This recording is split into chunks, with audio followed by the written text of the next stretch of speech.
मी निशांत चिंतामणी तोरसकर उर्फ निशू तोरसकर.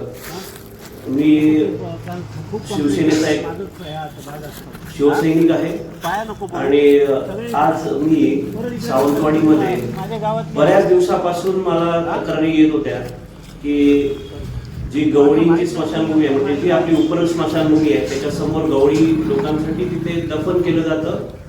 त्या लोकांसाठी एक स्मशानभूमी आहे आणि तिथे त्यांची विधी करण्यासाठी एक इमारत बांधलेली आहे नगरपालिकेच्या माध्यमातून.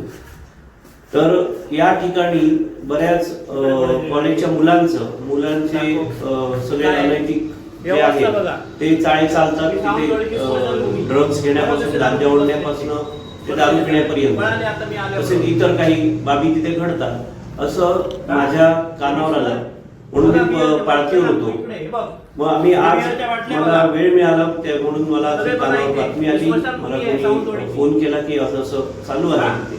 म्हणून मी तिथे गेलो तर तिथे कमीत कमी 8 ते 10 मुलं दारू पीत बसली होती आणि त्यासाठी मी तिथे गेलो.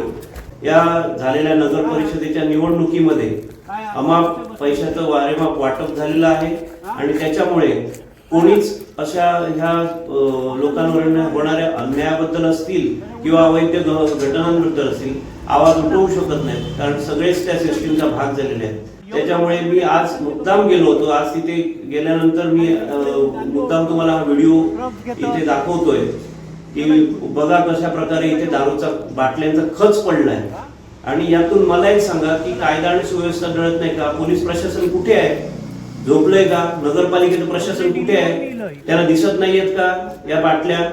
आज तिकडे स्मशानभूमीचं काम मारुती निरोडेकर अतिशय चांगल्या पद्धतीने करत आहे, पण त्याला सुद्धा उद्या जीवाचा धोका होऊ शकतो. याची कोणीतरी दखल घेतली पाहिजे. आणि माझ्या अख्ख्या सावंतवाडीकरांना विनंती आहे किंवा त्यांना आवाहन करतो की त्यांनी उद्या कुठेही सावंतवाडीत अशा प्रकारचं कुठे काम घडताना दिसलं तर या निशू तोरसकरला हाक मारावी.